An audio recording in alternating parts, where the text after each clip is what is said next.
Estás a punto de cruzar a un mundo donde el miedo es real. Historias reales, fenómenos inexplicables, donde lo sobrenatural acecha en las sombras. Desde el portal del terror, Historia 1, a casa en Boston, Massachusetts. Hola, asombrosos visitantes. Sean muy bienvenidos al Portal del Pavor. Prepárense para cruzar la frontera entre lo real y lo inexplicable. Apaguen la luz, pónganse los audífonos y pónganse cómodos, porque hoy, juntos, exploraremos un nuevo capítulo de terror. ¿Están listos para lo desconocido? Entonces denle me gusta, suscríbanse y dejen su comentario diciendo: "No tengo miedo". Ahora, empecemos. ¿Alguna vez han sentido esa presencia inexplicable cuando estaban completamente solos?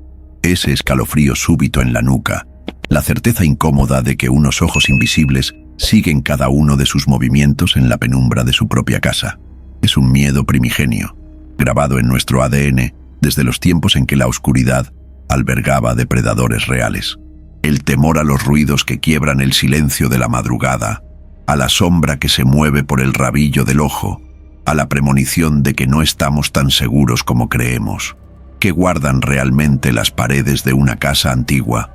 En Boston, Massachusetts, donde la historia se escribe con sangre y piedra, existen residencias que son más que meras estructuras.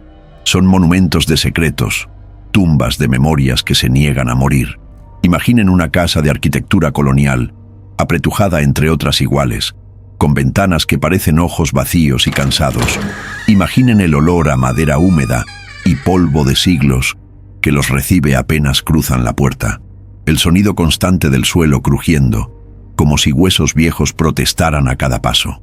Ahora, imaginen que esos crujidos provienen de un piso donde no hay nadie. Imaginen una puerta, firmemente cerrada, golpeando con una violencia súbita, como si fuera pateada por una furia invisible. ¿Qué hacen cuando un objeto pesado se desliza de un estante y se hace añicos en el suelo, sin que vibración alguna o que otería causado? Las sensaciones de una invasión. Una presencia que no solo habita el espacio, sino que lo detesta. Una inteligencia fría y malévola que prueba sus límites, que se alimenta de su miedo creciente con cada susurro que el viento helado del invierno trae a través de la rendija de la ventana. Para la familia que se mudó a una de estas reliquias históricas en busca de un sueño, estos fenómenos eran solo el preludio. La invitación a una pesadilla de la que no habría despertar. Esta es su historia verídica. Para Marcio, un chef gourmet de 46 años, el mudarse a Boston era la realización de un sueño. La casa, a pesar de ser antigua, poseía el encanto histórico que él siempre admiró. Para él cada crujido era una prueba de la venerable edad de la propiedad, cada corriente de aire, un fallo en el aislamiento que necesitaba ser reparado. Un hombre de lógica y razón, Marcio veía el mundo a través de una lente de causa y efecto. Nada sucedía sin una explicación plausible. Su esposa, Rosana, una profesora de portugués de 49 años, era el ancla de la familia. Protectora e intrépida, ella veía la casa como un nuevo capítulo, un nido para albergar a su familia, especialmente a su hija, Gabriela. Gabriela, a sus 18 años, era la intelectual del trío. Fascinada por la historia y dotada de una mente analítica, estaba entusiasmada por descubrir los secretos de Boston. Sin embargo, su ansiedad era una sombra constante, y su automatonofobia, un pavor paralizante de muñecos y maniquíes, era un tormento silencioso que la acompañaba desde la infancia. En la primera semana, la vida seguía la rutina del desorden. Cajas apiladas en los pasillos estrechos, el olor a pintura fresca mezclado con el polvo ancestral. Una tarde fría de otoño, mientras desembalaba libros en su nuevo cuarto, Gabriela sintió un escalofrío recorrerle la espalda. Un frío que no emanaba de la ventana entreabierta. Se detuvo, escudriñando los alrededores. La habitación estaba silenciosa, excepto por el sonido lejano de sus padres en la cocina. Fue entonces cuando lo escuchó. Un sonido grave, casi inaudible, proveniente del interior de la pared adyacente a su cama. Un rasguño rítmico. como uñas largas raspando madera seca. Se acercó, apoyó la oreja en la pared gélida. El sonido cesó abruptamente, como si lo que fuera que estuviera allí dentro supiera que estaba siendo escuchado. El sonido en la pared fue el primero de muchos enigmas. Marcio, con su lógica inquebrantable, culpó a los ratones o a la vieja plomería de la casa, pero los ruidos se volvieron más audaces. Golpes secos, susurros indistintos que parecían provenir de todas partes y de ninguna. La sensación de ser observados se convirtió en una constante. Fue durante un intento de Marcio de reparar una tabla suelta en el piso del ático que encontraron la fuente. Escondido en un compartimento secreto, envuelto en harapos amarillentos por el tiempo, había un pequeño cofre de madera. Dentro, acunada en seda ajada, estaba ella, una muñeca de porcelana de la época colonial. Sus ojos de vidrio, pintados de un azul vívido, parecían anormalmente alerta. Su rostro, agrietado en finas líneas, exhibía una sonrisa delicada y perturbadora. Para Marcio y Rosana, era solo una reliquia. Para Gabriela, fue la materialización de sus peores pesadillas. La visión de aquella figura humana en miniatura la paralizó, su corazón latiendo desbocado con una oleada de pánico irracional. Pero lo que la familia no sabía es que esa muñeca no era un juguete, era una prisión. Una leyenda local, susurrada solo por los más ancianos del vecindario, hablaba de una mujer llamada Abigail Proctor, acusada de brujería en 1692. Decían que, antes de ser llevada a Salem, realizó un ritual para aprisionar a la entidad demoníaca que la atormentaba dentro del objeto que más amaba, la muñeca de su hija. El ritual, sin embargo, fue imperfecto. No aprisionó al demonio por completo, solo lo vinculó a la muñeca, convirtiéndola en un ancla para su maldad en este mundo. A pesar del pavor de Gabriela, Marcio, en su intento de demostrar que todo tenía una explicación lógica, limpió la muñeca y la colocó en una repisa de la sala de estar, tratándola como un artefacto histórico. Fue un error catastrófico. Esa misma noche, los fenómenos poltergeist estallaron con una violencia sin precedentes. Las luces de la casa parpadeaban frenéticamente. Las puertas de los gabinetes se abrían y cerraban con estrépito, y los platos salían disparados de la cocina, estrellándose contra las paredes. Rosana, con valentía, intentaba mantener la calma, protegiendo a Gabriela, quien estaba en estado de shock. En medio del caos, Marcio corrió a la sala. La muñeca ya no estaba en la repisa.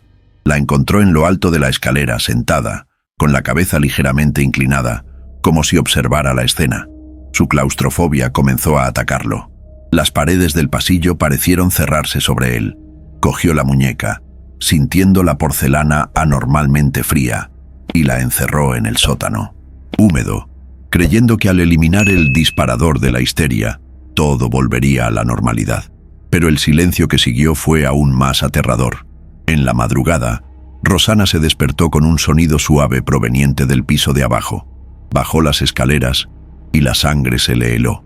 En el suelo de la sala, arañado en la madera del piso, había un único símbolo, un sigilo ocultista que nunca antes había visto, y junto a él, pequeñas huellas de polvo y humedad que venían directamente de la puerta del sótano. El símbolo arañado en el suelo fue el punto de inflexión. El escepticismo de Marcio se vio sacudido hasta la médula, mientras que el instinto protector de Rosana la impulsaba a actuar. Fue Gabriela, sin embargo, quien tomó la iniciativa. Superando su miedo, la joven intelectual comenzó una investigación frenética. Fotografió el sigilo y se sumergió en los archivos digitales de la Biblioteca de Boston, cruzando referencias sobre la historia de la casa y leyendas locales. Sus descubrimientos la llevaron a un nombre: el Dr. Alistair Finch, un historiador local y curador de un pequeño museo en Salem, especializado en artefactos del período de los juicios de brujas. Concertaron una cita. El Dr. Finch, un hombre mayor de mirada penetrante, reconoció el símbolo de inmediato.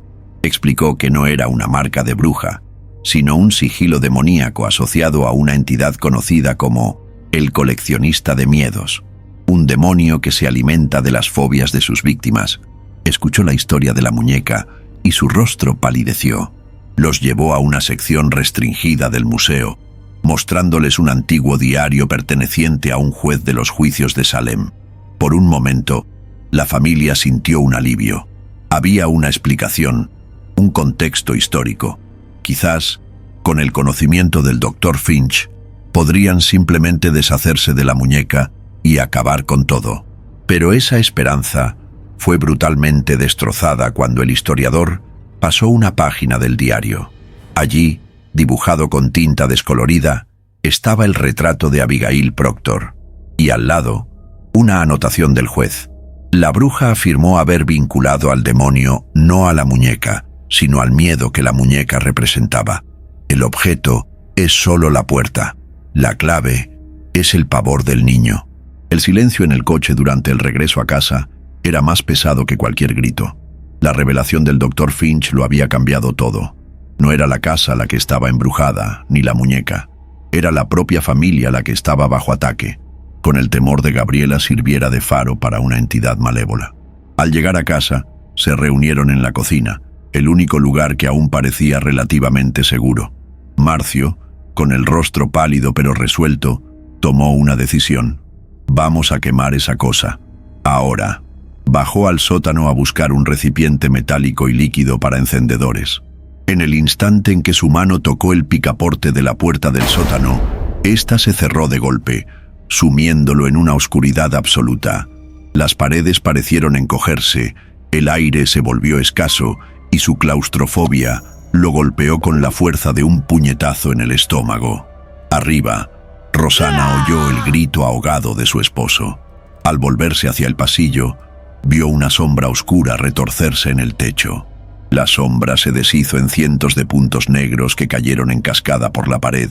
Arañas, miles de ellas, moviéndose en una marea quitinosa y repugnante hacia ella, explotando su miedo más profundo. Mientras tanto, en el cuarto, Gabriela estaba paralizada por el terror. La muñeca que habían dejado encerrada en el sótano estaba ahora sentada en su cama, la sonrisa de porcelana pareciendo más ancha, más maliciosa.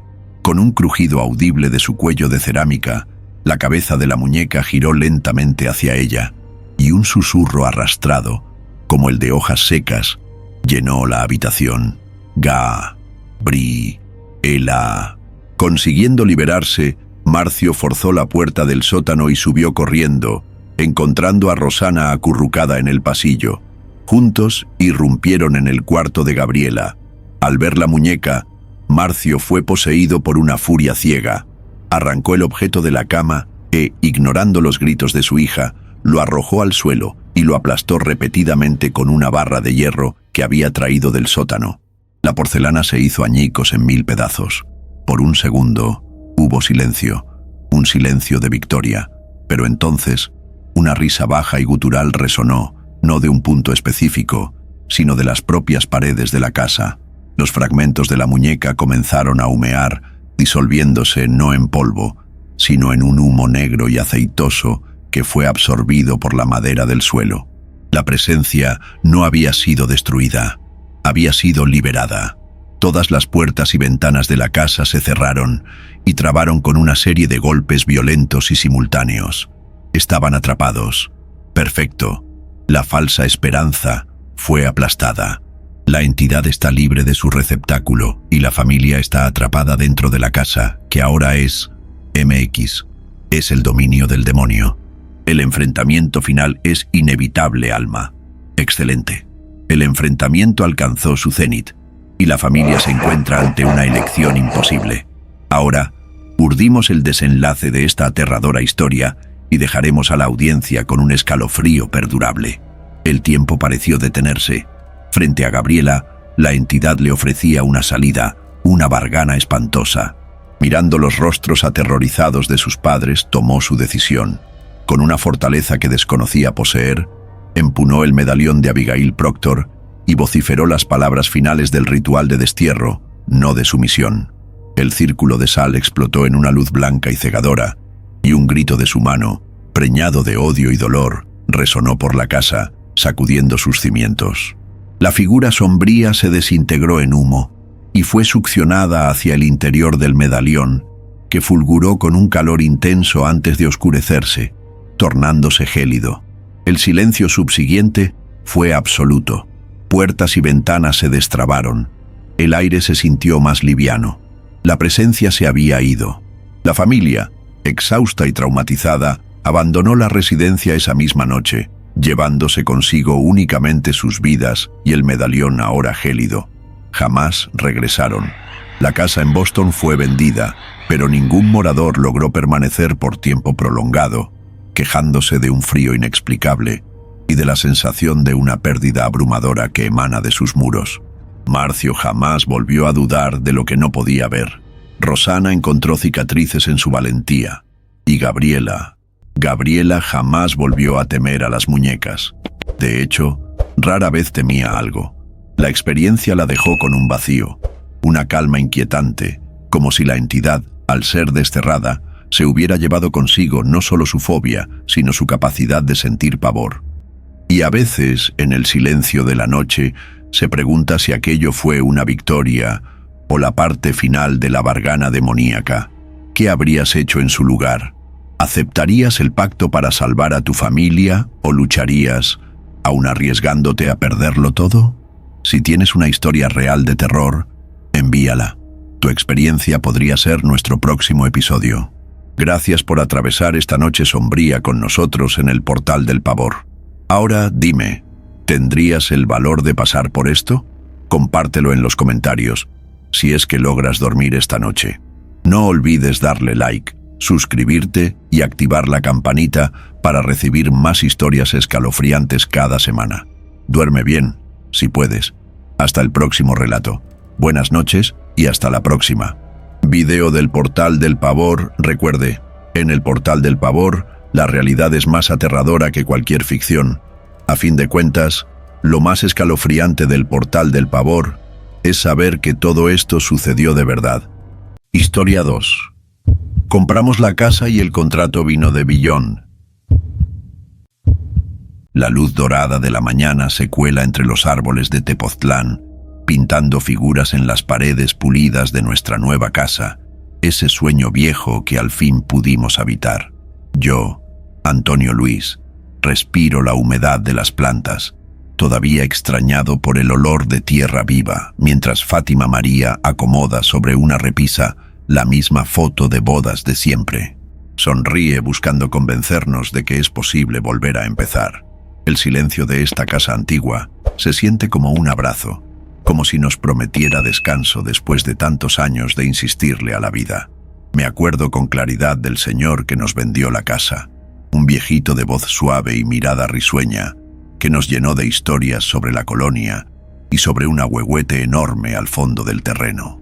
Apenas revisamos papeles, fue todo rápido, sellado con su mano fría, dura como una piedra olvidada en el patio. Reímos de nuestra suerte. Nos veíamos jóvenes tan solo porque arrastrábamos cajas, y el contrato, doblado y sudado, quemaba un poco en el bolsillo de mi camisa. El olor a pintura aún se apoderaba del pasillo cuando escuchamos el primer golpe en la puerta. Era un vecino, ojos atentos y voz ronca que me dijo: «Difícil que alguien dure aquí, ¿eh? Ni me acuerdo cuándo se abrió esta puerta por última vez. Creo que fue antes del accidente. El señor Eliseo, pobrecito, murió solo en esta sala, hace ya varias décadas». Fátima soltó una risa incómoda, pero yo vi cómo ese nombre la descomponía. A mí, lo confieso, me recorrió un frío por la espalda que intenté disimular sacudiéndome los hombros. Al llegar la tarde, toda la alegría se empezó a caer a pedazos. Cerré las ventanas y me di cuenta de que la llave principal no giraba bien. Sonó un clic seco, de esos que retumban más por dentro que por fuera. Fátima se sobresaltó cuando una alacena, que según yo había dejado recargada, se movió sola, lento. Recordé la risa del anciano. No le hagan caso a los ruidos. Esta casa tiene su propio ánimo. La noche cayó pesada, apenas traspasada por un olor a café viejo, pronto sustituido por la fragancia a recuerdos guardados en baúles de madera. Miré a Fátima, que fingiendo calma, miraba el techo tratando de sostenerse entera. Sabíamos, sin decirlo, que no estábamos solos, y la duda se anidó en nuestros pechos. Tal vez lo que nos costó esta casa era algo más que dinero, algo que no se pagaba con billetes. Cuando oscureció del todo, sentí que la casa entera respiraba conmigo y que, aunque creyéramos ser dueños, en realidad estábamos atrapados dentro de nuestros propios miedos, con el portal del pavor ya abierto a nuestras espaldas. Siempre he sido madrugador, más aún desde que dejé la veterinaria. Ese ritual de café y radio me mantiene aferrado a una rutina que me protege del paso del tiempo. Ella, Fátima, se despierta de sueños en escala de grises, con el corazón apretado, y siempre busca ese cuaderno interminable de listas que, dice, la ayuda a tener algo de control sobre un mundo en el que nunca ha confiado del todo. Revisar el registro de la casa, escribió, no dejarse engañar por las apariencias. Somos diferentes, lo sé, pero a estas alturas uno se acostumbra a la rareza del otro, como el cuerpo a viejas cicatrices. Yo florezco cuando hablo de animales, pero llevo años callando el dolor que me dejó nuestro hijo, perdido por las drogas y la desesperación. Ese dolor me convirtió en un hombre que revisa las cerraduras 2 veces, con miedo de morirse solo y que nadie lo note. Fátima disfraza la tristeza en hojas de cálculo, escondiendo el temor de desvanecerse un día sin que nadie lo extrañe. Nuestro matrimonio se sostiene más por pavor al vacío que por real ilusión. Comprar la casa fue un grito desesperado hacia la felicidad, casi una apuesta contra el miedo de envejecer. El trato parecía simple, sin papeles engorrosos, y la simpatía del vendedor nos hizo pasar por alto esa pequeña corriente helada que recorrió la sala el primer día. Desde la mudanza noté señales. Salí al jardín para respirar y sentí una tristeza en el aire, como una deuda flotando entre las flores marchitas, algo que solo quien conoce la muerte percibe. En la cocina, Fátima se sobresaltó con su propio reflejo en el vidrio de la alacena, jurando que alguien estaba detrás. Se rió nerviosa, pero el malestar se le fue quedando pegado como el hedor de moho, imposible de lavar. Pusimos fotos por toda la casa, como testigos de que nuestra vida había existido en algún otro lugar, con otra luz, pero aquí la rutina era otra. Yo me afané con plantas que parecían morir apenas las tocaba, mientras Fátima dejaba lámparas encendidas, espantando la noche que llegaba antes de tiempo. Por las noches escuché respiraciones tras las puertas y sentí una tristeza que solo conocía del hijo ausente. Ella movía los cajones hasta la desesperación, creyendo que el desorden podía asustar a lo desconocido. Imitamos cordura, ignorando el pánico que en realidad nos mantenía tan unidos. En la sala vacía inventábamos esperanzas, sin saber que una presencia ya nos rodeaba, esperando que entendiéramos el costo real de aquel trato hecho, quizá con el mismísimo portal del pavor de testigo. A la segunda semana, el tiempo empezó a fallar adentro. Afuera, la vida seguía su curso. Adentro, el reloj parecía oxidarse. Fui yo el primero en verlo. La tierra seguía seca pese a la lluvia. El bebedero de pájaros amanecía vacío, aunque lo llenara cada noche, como si la casa chupase la vida alrededor. Creí ver una sombra entre los helechos, pero al volverme solo quedaba el frío. Fátima, escéptica, empezó a perder discusiones con lo inexplicable. Cucharas desaparecían y reaparecían mojadas. El reloj de la cocina se detenía, siempre a las 10:13, sin importar las pilas nuevas. Cuando se lo conté, sonrió falso y dijo que era cosa de casas viejas, pero noté que se negaba a cruzar el pasillo tras el anochecer. Una de esas noches sonó el timbre. Era don Plinio, vecino de voz apagada, que murmuró: «Dicen que aquí es difícil dormirse, que a veces no hay ruido de nada, y lo único que se siente es ese silencio, uno que parece prestarle atención a uno, no al revés». A Fátima se le puso la piel de gallina. Lo extraño aumentó. Llamé a un electricista y noté un polvo negro cubriendo los enchufes. El olor a quemado me trajo la visión de don Eliseo sentado en la tiniebla. El polvo siempre volvía. Fátima encontró el contrato de compra con una mancha en forma de mano, una marca que no estaba antes. Otra noche, Fátima vio la silueta de un anciano descalzo en el jardín, cuyos pies ni siquiera dejaban huella en el lodo. Salí, pero no hallé a nadie. Las cosas se repetían. Sentía el cuerpo de alguien más en la cama. Ella escuchaba susurros en el cuarto de nuestro hijo. La colonia nos miraba con recelo, y el silencio de los vecinos parecía esconder secretos vergonzosos. La reja chillaba por las noches, como si la jalaran desde dentro. Un olor dulzón a rosas muertas se colaba en la cocina, y la nevera lloraba gotas solas, mientras los imanes caían sin razón aparente. El miedo se nos instaló como un invitado imposible de desalojar, así que hicimos un pacto mudo. Guardábamos nuestros horrores, tragándonos el asombro. Un viernes, intentamos ir al tianguis, pero la puerta se atoró, soltándose tras casi un ataque de pánico. Al regresar, notamos la primera grieta en la sala, una fisura que crecía poco a poco cada noche. Era una advertencia. Algo ahí adentro había despertado y no quería ser olvidado. A las 4:26 de la mañana, Fátima se levantó como si le pusieran una piedra sobre el pecho. El aire era tan espeso y denso, con ese olor a armario cerrado que conocía desde niña. Escuchó pasos arrastrados por el pasillo, demasiado ligeros para mí, demasiado pesados para ella. Se detuvieron frente a la puerta.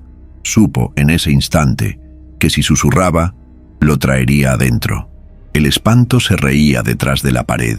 Al clarear, ella ya estaba sentada, tachando frenéticamente listas que nunca cumpliría. El control se le escurría como corriente helada bajo la puerta. Yo me sumía en la culpa y en el remordimiento por haber elegido esta casa. El cuarto de nuestro hijo ahora tenía otra presencia. Las luces fallaban y el olor a humedad era constante, recordándome la pérdida. Un día, hurgando en el ropero, hallé un papel doblado con una sola palabra repetida. Me fui. Un olor a tierra mojada llenó el aire, y supe, aunque no quise aceptarlo, que la casa conocía mi dolor. El pavor nos aisló. Fátima evitaba los espejos, temiendo ver un rostro ajeno en el reflejo. El miedo de perder la razón fue como un tercer habitante. Yo caí en la paranoia. Creía que los vecinos me espiaban, que el teléfono sonaba con la respiración de nuestro hijo al otro lado. Empezamos a tener achaques. Fátima se enfermaba a diario sin motivo, inventando diagnósticos para explicar lo que no tenía nombre. Una madrugada la vi acercarse a mi sombra en la sala y juró, después, que aquel no era yo, sino algo con mi forma y ojos vacíos. El terror era dejar de reconocerse el uno al otro. Fátima perdió la noción entre sueños y vigilia. Empezó a ver caras borrosas en el jardín, recitando nombres del pasado. Yo me perdía entre los corredores, como si el suelo me quisiera devorar. El amor se disfrazó de miedo y fingir que todo era normal nos desgastó más que el propio horror. Con cada día apareció una grieta más, otra fisura en lo que alguna vez fuimos. Perder la propia identidad es el último acto. Lo supimos demasiado tarde. Sabíamos que cada noche estábamos un poco más lejos de cualquier esperanza, como si cada sombra absorbiera recuerdos y trozos de nosotros. El cielo, gris y pesado, nos mantuvo atrapados en una especie de limbo. Yo hojeaba periódicos tan viejos que parecían de otro mundo. Fátima vio un aviso en letras chiquitas. Casa de familia Figueroa vuelve a estar en venta, tras varias deserciones. Vecinos mencionan ambiente extraño e insomnio crónico. Era nuestra casa. El mensaje llegó demasiado tarde. Al mediodía, la televisión, por primera vez en días, se sintonizó. Otra familia más decide abandonar la casa marcada por tragedia en el barrio de Los Laureles. Una mujer blanca declaró: 2 semanas estuve oyendo voces en el patio. Sientes que las memorias ni siquiera son tuyas. Esa frase la taladró por dentro. Llamó a su mamá, que soltó a regañadientes una historia familiar. Tu abuela Genoveva, allá en Los Altos, comenzó a escuchar murmullos detrás de la pared. Decía que los muertos pedían abrigo. Tu abuelo no creyó hasta que salió olor a leche agria de una fisura junto a la estufa. Fátima colgó sabiendo que el destino estaba escrito. Me convenció de ir al registro de la ciudad. Descubrimos que la casa no había durado más de 3 años con los mismos dueños desde el 68, y que había denuncias de animales perdidos y de llantos detrás de los muros. Un propietario anterior se fue tras sufrir alucinaciones. De regreso, un hombre se nos cruzó. Mi primo trabajó esa tierra, Ya nunca fue el mismo. Decía que cada agosto chorreaba sangre oscura de la cerca. No miren mucho a los espacios vacíos. Ya en casa, Fátima encontró un álbum polvoriento de otro inquilino. Se veían familias con sonrisas en falso y ojos profundos. Al reverso de una foto de 1974, alguien escribió: Luciano no despertó. Las noticias se volvieron aún más siniestras. La radio mencionó apagones en el barrio, gente que veía figuras tras la puesta del sol. Fátima buscó en internet y se topó con relatos parecidos: eventos de presencias en las casas viejas, fenómenos en pueblos relegados por la desgracia y el silencio. Leyó sobre pueblos enteros con psicosis contagiosa, sombras colectivas y tragedias nunca contadas. El miedo ya tenía forma. No eran solo sensaciones, había registros y expedientes. Nuestro espanto era parte de una historia repetida, un patrón oculto por quienes sobrevivieron contando lo indispensable. Esa noche, escuchamos una ambulancia a lo lejos, dirección a la vieja carretera. Entendí que de ahora en adelante no habría diferencia entre pesadilla y realidad. Las grietas nos heredarían como otra generación marcada. La noche cayó de golpe y afuera reinó un silencio denso. Fátima escuchó el tic-tac del reloj detenerse. Yo, balbuceando desde el cuarto, ya estaba perdido entre pensamientos rotos. Ella sintió el aire fluctuando en la puerta, un vapor frío, olor a café rancio y un zumbido como voces mezcladas de radio. Fim, fam, nunca. Tenía la certeza de que alguien estaba en la cocina, pero el cuerpo no respondió. Recordó historias de gente paralizada por el terror doméstico, incapaz de levantarse una vez que el mundo se quebraba ante sus propios ojos. De pronto, salí del cuarto, pálido y temblando, con los ojos desorbitados, avanzando como si fuera otro. Me caí de rodillas y sin dolor dije con una voz que no era la mía: ya sé, escuché todo. Quieren entrar, quieren entrar. El aire se llenó de olor a óxido y naranja podrida. El teléfono sonó, cortante. Fátima contestó. Una voz de mujer, desfigurada por otras, explicó: mira el patio, mira el patio. Titubeando, llegó hasta la parte de atrás. La luz de la calle no llegaba. Las hojas del limonero tintineaban como campanas de misa perdida. Bajo la sombra del árbol, colgaba una cuerda gruesa suspendida en el aire. En el centro del patio, figuras translúcidas de manos entrelazadas giraban cada vez más rápido, los rostros hechos de sombra. Los brazos se extendieron, apuntándole con dedos manchados de tierra. Quiso correr, pero quedó fija, con el peso de todas las miradas de quienes habían vivido allí. El olor a leche agria regresó, y cuando intentó gritar, ningún sonido salió. Corrió adentro y me encontró derrumbado, bañándome en sudor frío, rascando la pared como huyendo de mí mismo.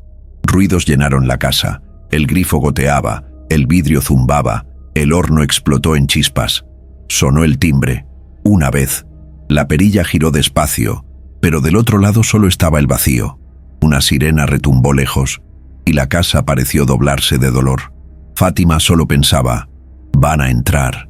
Entendió que la frontera entre vivir y pertenecer a la casa era cuestión de segundos.